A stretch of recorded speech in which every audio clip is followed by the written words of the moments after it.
It's been just over a year since the beginning of the Matts Creek fire, which burned nearly 11,000 acres across Rockbridge in Bedford counties. We're checking in on recovery efforts. Plus, an attempt to solve a cold case going awry in Northern Virginia, why sheriff's deputies can't bury a murder victim from 50 years ago. And we're digging deeper into local overdose death numbers after a drop is reported nationwide. We'll look at whether our region is mirroring that trend. Thanks for joining us tonight at 6:30. I'm Ron Marasco. Yeah, glad to have you with us. I'm Drew Ungs. It has now been 1 year since the Matts Creek fire that burned nearly 11,000 acres.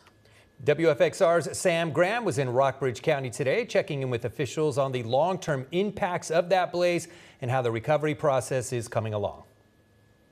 Folks may remember the area of the James River Face Wilderness back behind me from last year's footage going up in flames during the fire. We're glad that it's a beautiful sunny day and we're not in the midst of what we were this time last year. But officials today said that the recovery process is coming along nicely and that new plant life is actually growing from the ashes.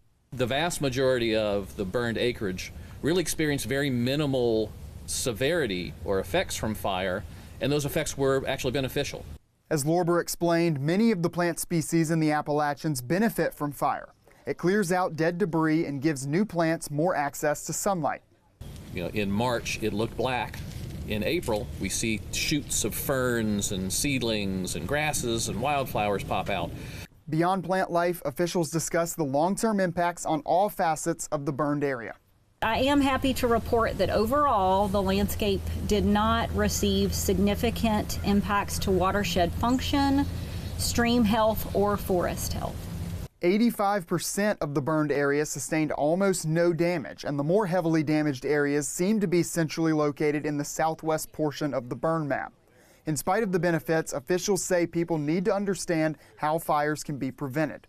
This year, more than 400 fires have burned in excess of 20,000 acres across the state. And officials say the vast majority are caused by humans.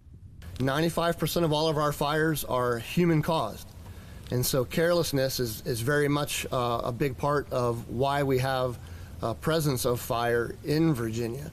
While the source of the Matts Creek fire is still under investigation, it is known that the fire was human caused.